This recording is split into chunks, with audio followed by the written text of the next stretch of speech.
Baik, sekali lagi shalom, selamat hari Minggu buat kita sekalian. Dalam kesempatan ini saya mau sampaikan pesan Tuhan yang mana secara materi saya pernah buka pemahaman ini oleh pimpinan Roh Kudus beberapa tahun yang lalu. Dan seringkali ini pesan saya sampaikan kepada ibadah lansia biasa jadi usia emas. Namun pada kesempatan ini kembali Tuhan pimpin saya untuk melihat dari beberapa sudut yang berbeda, tentunya dari cara pandang Allah yang diperbaharui buat saya, dan ini yang saya mau sampaikan buat kita sekalian tentang digendong Tuhan. Ya. Yesaya pasalnya yang ke-46 ayat 1 sampai dengan ayatnya yang keempat. Ya. Dewa Bel sudah ditundukkan. Dewa Nebo sudah direbahkan. Patung-patungnya sudah diangkut di atas binatang, di atas hewan yang pernah kamu arak. Sekarang telah dimuatkan sebagai beban pada binatang yang lelah, yang tidak dapat menyelamatkan bebannya itu. Dewa-dewa itu bersama-sama direbahkan dan ditundukkan, dan mereka sendiri harus pergi sebagai tawanan. Dengarkanlah aku, hai kaum keturunan Yakub, hai semua orang yang masih tinggal dari keturunan Israel. Hai orang-orang yang kudukung sejak dari kandungan, hai orang-orang yang kujunjung sejak dari rahim. Sampai kepada masa tuamu, aku tetap dia. Dan sampai masa putih rambutmu, aku menggendong kamu. Aku telah melakukannya dan mau menanggung kamu terus.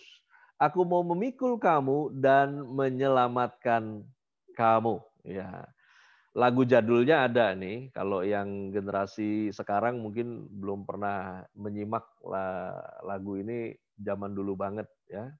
Sampai masa tuamu, aku Yesus tetap dia. Ya, kurang lebih begitulah lagunya. Nah, mengenai Yesaya 46 ayat 1 sampai dengan ayat yang keempat. Saya highlight ayat yang keempatnya, sampai masa tuamu, aku tetap dia, dan sampai masa putih rambutmu, aku menggendong kamu. Ya. Ada latar belakang tentang ayat ini, yang mana kitab Yesaya ditulis dalam situasi di mana bangsa Israel sedang dalam masa pembuangan. Secara sejarah, istilah pembuangan itu biasa didengar di Perjanjian Lama. Di mana masa pembuangan adalah merupakan kondisi pendisiplinan Tuhan. Jadi pada masa Perjanjian Lama, ketika umat memberontak kepada pimpinan Tuhan, maka yang terjadi adalah pagar perlindungan Tuhan itu seperti rontok. Ya. Lalu kemudian ada banyak hal yang kemudian berpeluang untuk menindas kehidupan umat Tuhan. Nah, ini justru menjadi bagian dari kondisi pendisiplinan Tuhan. Nah, dalam kondisi pendisiplinan tersebut, mereka hilang pengharapan. Mereka menjadi tidak yakin kalau penyelamatan dari Tuhan akan datang.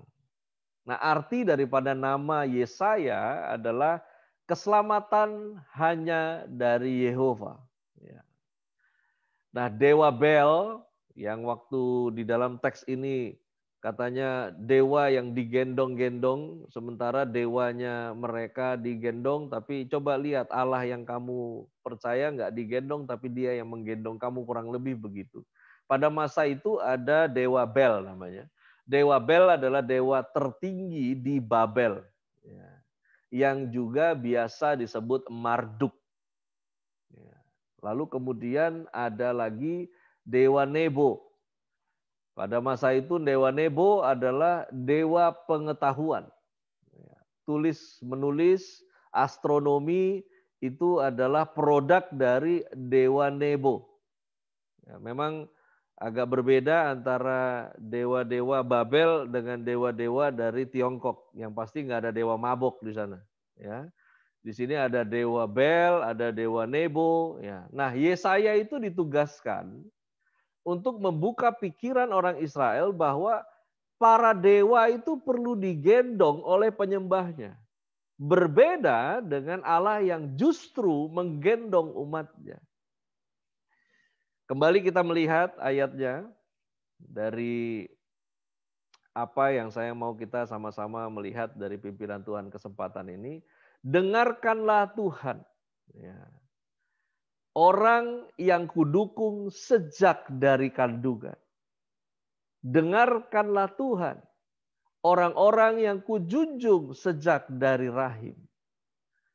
Jemaat Tuhan, kita coba menarik pesan dari perjanjian lama ini masuk kepada aplikasi di masa anugerah ini. Kita sebagai orang percaya bahwa tidak ada yang tersembunyi dari Tuhan atas kehidupan Anda dan saya dari kita masih kecil. Karena itu dengarkanlah Tuhan. Orang yang kudukung sejak dari kandungan, dengarkanlah Tuhan. Orang-orang yang kujunjung sejak dari rahim. Apa yang kita harus dengarkan, Tuhan sampaikan begini. Sampai masa tuamu, aku tetap dia. Sampai masa putih rambutmu, aku menggendong kamu. Ya. Sampai masa tua Anda dan saya, dia tetap Tuhan yang berdaulat. Sampai kapanpun, dia Yesus yang tidak pernah berubah untuk senantiasa berhasrat untuk mengasihi Anda dan saya. Sampai masa putih rambutmu. Susah kalau ini memang kalau mau diterapkan di zaman sekarang ini, kayaknya rambut kita kalau yang laki-laki antara botak, hitam, kalau yang perempuan bukan putih ya, tapi merah. Ya.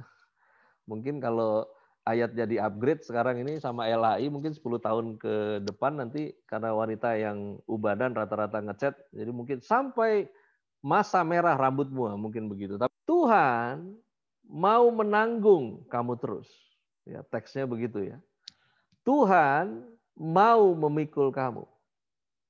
Tuhan mau menyelamatkan kamu. Ya. Bahkan dimulai dari Tuhan telah melakukannya. Nah, menarik dari istilah digendong.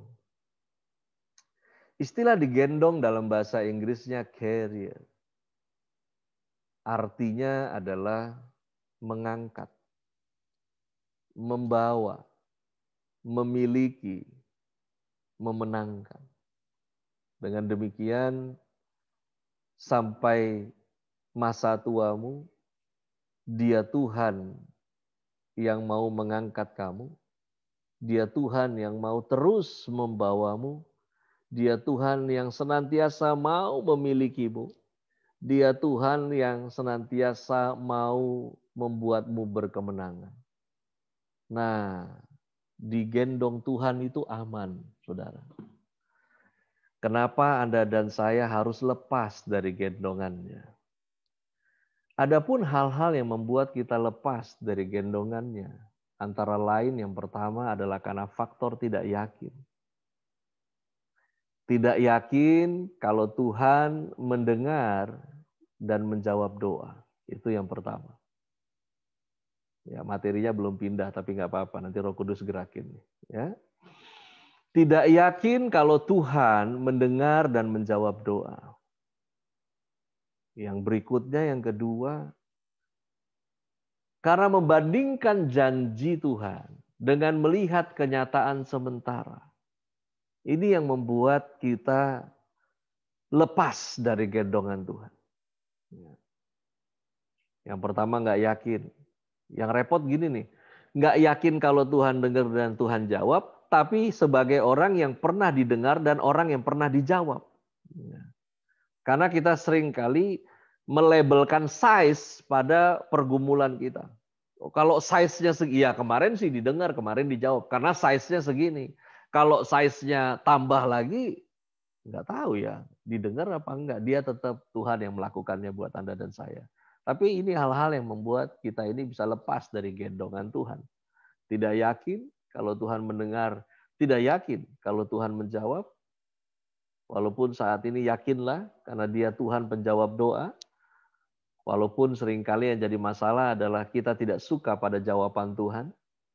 Lalu kemudian yang kedua, faktor membandingkan janjinya dengan melihat kenyataan sementara. Ayat-ayat firman Tuhan yang menguatkan. Tapi sementara setelah kita baca, mata kita melihat apa yang terlihat di depan mata. Ini seringkali membuat kita lepas dari gendongan karena kita compare janji Tuhan dengan kenyataan yang kelihatan. Lalu kemudian yang berikutnya menjadi khawatir, kemudian meragukan kedaulatan Tuhan. Kedaulatan Tuhan itu mutlak. Ini bukan mujizat, ini kedaulatan. Kedaulatan Tuhan adalah tentang bahwa keberadaan Tuhan, cara kerjanya, rencananya, tidak pernah bergantung pada situasi dan kondisi Anda dan saya. Karena itu meragukan kedaulatannya membuat Anda dan saya lepas dari gendongannya. Lalu kemudian mencari Allah lain yang dapat memulihkan keadaan secara instan. Ya. Nah, kebiasaannya udah mulai aneh-aneh. Kalau tadi mungkin poin 1, 2, 3 lepas dari gendongan. Kalau udah yang bagian keempat, ini udah jatuh ke lantai kali ya. Ya. Jadi mulai korslet nih otaknya. Cari Allah lain yang dapat memulihkan instan. Ya. Percayalah saudara, yang dari Tuhan selalu proses. Yang instan selalu dari setan. Ya. Jadi kalau Anda juga cari duit mau instan, nah itu nggak jauh dari setan. Ya. Karena semuanya mau instan. Ya, apalagi sudah terlalu banyak dibukakan pola-pola permainan uang, ya bahasa kerennya money game. Dari VTube dan lain sebagainya yang anak-anak Tuhan mulai ikut ya, dan bilang ini itu apa saja, tetap permainan ya permainan, mau instan ya setan punya. Kalau yang dari Tuhan ada masanya menabur, ada masanya menantikan musim berganti sampai kepada masa tua yang tiba, ada prosesnya. Ya. Anda yang nggak suka proses, tidak menghormati proses, tidak akan sampai pada penyediaan Tuhan. Karena itu jangan fokus pada apa yang instan, hormati proses. Dan orang-orang yang mulai mencari Allah lain yang dapat memulihkan, dia udah jauh dari gendongan itu. Nah, akhirnya terjebak dalam ketidaktaatan. Ketika seseorang lepas dari gendongan, itu adalah akibat dari terjebak dalam ketidaktaatan. Ya. Yang akhirnya membuat Allah menjadi cemburu. Pola ini terjadi sudah sejak dari perjanjian lama. Ya. Israel terjebak dalam ketidaktaatan, lalu kemudian cemburu Allah bangkit kepada mereka dan seperti dibiarkan. Dibiarkan karena mau didisiplin, dibiarkan supaya diizinkan untuk bisa membandingkan mana Allah yang sejati, mana yang bukan. Lalu kemudian faktor memberontak kepada Allah. Ya, ini biasanya memang sudah limit yang paling mentok. Ya, mereka yang keluar dari gendongan, dari pelukan Tuhan karena memberontak. Ya, memilih untuk daripada saya percaya, daripada memilih untuk mengikuti prosesnya, lebih baik saya putuskan untuk menjadi tidak percaya. Ya. Yang repot adalah mereka yang menabung kepahitan-kepahitan dalam perjalanan hidup mereka dan ujungnya kepahitan itu ditimpakan kepada Tuhan. Manusia yang bikin kecewa, situasi yang di luar kendali dia, tapi ujung-ujungnya Tuhan yang dia salahkan. Ya. Ini yang membuat kita bisa lepas dari gendongan Tuhan. Nah, Tuhan itu punya tujuan menggendong Anda dan saya. Ya, dalam hal ini, tolong analoginya dibuang jauh-jauh seperti bayi tua yang digendong. Nggak seperti itu. Ini bukan tentang teologi kemanjaan. Ya. Tapi ini lebih tentang bagaimana Tuhan mau sampai kapanpun dia Bapa buat Anda dan saya. Yang selalu mau mengangkat. Carrier, digendong Tuhan. Yang pertama adalah mengangkat. Mengangkat adalah Tuhan mau terus melakukannya. Apa itu? Menjadikan Anda dan saya tetap layak bagi Dia. Dijadikan pantas untuk dibela. Diperhitungkan kamu dan saya untuk Dia dengarkan. Makanya jangan lepas dari gendongan. Karena perlindungan, pembelaan itu cuma ada dari Tuhan. Apa yang Anda mau sampaikan ketemu jalan keluarnya kalau Tuhan yang dengar. Kalau cuma manusia yang dengar, kecuali Anda ngomong dengan manusia yang sumbernya dari Tuhan itu lain. Ya. Makanya inilah perbedaan antara pertemuan dua orang yang curhat dengan pertemuan dua orang yang menanti nasihat. Karena nggak semua orang yang konseling itu meminta nasihat. Sebagian cuma curhat. Ya.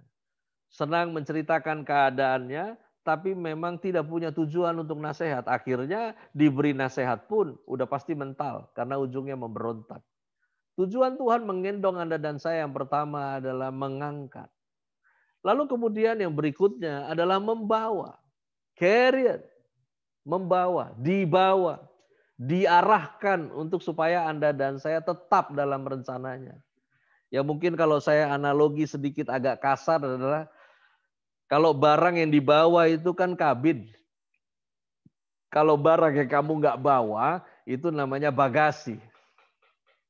Tapi terlalu kasar kalau saya analogikan seolah-olah diri Anda dan saya barang, nggak seperti itu. Namun untuk mempermudah kita punya analogi yang minimal kita bisa tangkap pesan ini. Bahwa Tuhan itu gendong Anda dan saya. Itu adalah senantiasa Tuhan mau bawa Anda. Makanya jangan lepas dari gendongannya. Kalau enggak, Anda dan saya enggak bisa diarahkan untuk tetap dalam rencananya. Tuhan mau Anda dan saya berada dalam rencananya. Hidup melakukan sesuai dengan caranya Tuhan. Dan hidupku menggenapi tujuannya. Karena untuk itu Anda dan saya dipanggil. Lalu kemudian tujuan Tuhan menggendong kita adalah supaya kita terus dimiliki. Menjadikan Anda dan saya tetap menjadi miliknya. Jemaat Tuhan, Tuhan itu bertanggung jawab atas miliknya. Karena itu jangan coba-coba minta Tuhan bertanggung jawab atas hidupmu kalau engkau tidak mengembalikan dirimu sebagai miliknya. Saya tidak menggunakan kata memberi dirimu sebagai miliknya. Karena nggak ada yang bisa kita berikan kepada Tuhan. Yang bisa kita lakukan hanya mengembalikan. Mengembalikan hidup kita menjadi miliknya. Karena memang dia pemiliknya. Kalau begitu, Anda akan lihat kita sama-sama akan menyaksikan Tuhan bertanggung jawab atas miliknya. Kalau Tuhan bertanggung jawab, dia Tuhan yang akan melindungimu dengan caranya. Kalau Tuhan yang melindungimu, dalam kedaulatannya dia akan memelihara engkau. Dengan kedaulatannya. Wah kalau udah bicara kedaulatan itu mutlak punya saudara. Gak ada yang bisa goyang Tuhan punya kedaulatan. Makanya hikmat dunia dipermalukan oleh Tuhan. Yang bodoh di dunia Tuhan pilih untuk memalukan yang paling berhikmat di dunia ini. Itu karena faktor kedaulatan. Lalu kemudian yang keempat, digendong Tuhan. Ini memberikan Anda dan saya hidup yang berkualitas juara. Karena itu Tuhan memberi kepada Anda dan saya kemenangannya. Makanya kita disebut sebagai more than conqueror. Orang-orang yang lebih daripada pemenang. Kenapa disebut lebih daripada pemenang? Karena Yesus yang perjuangkan sampai ke atas kayu salib. Dan hasil karyanya itu dia persembahkan ke hadapan Bapa. Dan itu valid kalau Anda dan saya mempergunakannya oleh iman. Itu artinya peperangannya oleh Yesus, kemenangannya oleh Yesus, benefitnya itu Anda dan saya yang bisa gunakan oleh iman. Karena itu kita dipanggil sebagai orang-orang yang lebih daripada pemenang. Tuhan sudah mengerjakannya buat Anda dan saya. Kalau hari ini kamu melihat dunia situasi sedang mengalahkanmu, perkatakan ini. Ya, ini bukan praktek sihir, perkatakan ini bahwa saya di dalam Kristus adalah orang-orang yang lebih daripada pemenang. Karena itu fakta. Itu yuridis imannya. Ya, bahwa Tuhan memberi kepada Anda dan saya kemenangannya. Jemaat Tuhan, kehidupan orang percaya nggak sedang berlomba. Kehidupan Anda dan saya sekarang sedang mempertahankan gelar juara. Ya. Jadi sebetulnya nggak ada kompetisi di antara kita satu dengan yang lain. Karena kita ini di dalam Kristus memang sama-sama lebih daripada pemenang. Nah, kehidupan percaya kita sekarang ini sampai nanti pada kehidupan kekal. Yang kita harus perjuangkan adalah mempertahankan kehidupan kualitas juara. Karena itu jadilah juara sampai akhir. Ya. Karena dari startup-nya Tuhan sudah beri kepada Anda dan saya kemenangannya. Bagian kita adalah mempertahankan tetap hidup berkemenangan. Dan dahsyatnya nggak ada jalan lain, jangan lepas dari gendongan Tuhan. Mari jangan pernah lepas dari gendongannya. Kejar terus hadirnya. Ya. Ada lagu 2-3 tahun yang lalu ya, mengejar hadirmu. Ya. Saudara, bicara hadiratnya ini bukan tentang ada fenomena sorga yang naik turun di bumi, ya, di mana di dalam sebuah ruangan lalu kemudian hadiratnya turun, hadiratnya naik, nggak begitu. Ya. Anda dan saya bait Allah, rohnya di dalam Anda dan saya. Ya.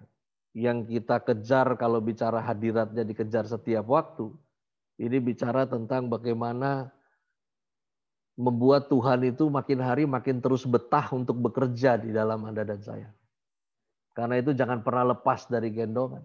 Jangan pernah lepas dari pelukan Tuhan. Anda nggak sendiri. Air matamu orang percaya nggak jatuh ke tanah, tapi ditampung di kirbat Tuhan. Segala kesusahan yang baru awal tahun, kita macam-macam nih awal tahun. Ada yang awal tahun sudah secara mata kita melihat, oh ini kemenangan-kemenangan saya udah jelas. Ya. Ada yang memasuki awal tahun ini makin gak jelas. Ya. Mata jasmani Anda ngelihat, ini gak jelas ini saya. Mau gimana juga gak jelas. Pastikan Anda dalam pelukannya. Karena apa yang matamu lihat jelas gak jelas, itu tidak menentukan. Yang menentukan adalah hadiratnya di dalam Anda dan saya. Sehingga di mana kamu ada, orang lain bisa rasakan ada Tuhan hadir di situ. Oleh karena itu mari senantiasa rindu melekat pada Tuhan. Melekat. Jadi orang-orang yang terikat kepada Tuhan. Ya. Coba di next dulu bahannya. Ya. Memandang Tuhan. Ngikuti kebaikannya. Mari sembah Dia juga dalam pengorbanan. Mari nyatakan kebesarannya. Karena itu jangan pernah lepas. Jadi orang-orang yang terikat terus dengan Tuhan. Kalau Alkitab bilang pandang Tuhan, itu artinya mari Anda ikuti kebaikannya. Ikuti terus kebaikannya. Kebaikan yang kemarin, kebaikan yang hari ini Tuhan gak pernah berubah. Dia sendiri yang mengatakan, aku tetap Dia. Yang kemarin memberi Anda dan saya kebaikan. Yang esok hari kebaikannya juga gak habis. Pandang Tuhan. Jangan pandang belief system yang ada di dunia ini. Lalu kemudian mari menyembah Dia di dalam pengorbanan. Saudara, bicara pengorbanan, ini bicara menyatakan kebesarannya. Di dalam pertemuan ibadah, kita mengucap syukur kepada Allah. Ini satu korban, saudara. Kenapa saya bilang korban? Ketika keadaanmu tidak baik-baik saja, dan dari mulutmu berkata dengan iman, Tuhan itu baik. Itu yang disebut dengan korban. Apa sih yang kita korbankan? Yang kita korbankan adalah kita korbankan logika kita untuk mempercayai Tuhan dengan iman. Karena logika Anda menuntut untuk mempercayai apa yang Anda lihat, apa yang Anda rasa. Tapi iman dibangun atas dasar kita percaya apa yang Tuhan katakan. Karena itu mari terus menyembahnya dalam pengorbanan. Jangan percaya dengan apa yang kau lihat, jangan percaya dengan apa yang kau rasa. Percaya bahwa Dia Tuhan yang berdaulat. Dan kejar hadirnya setiap waktu.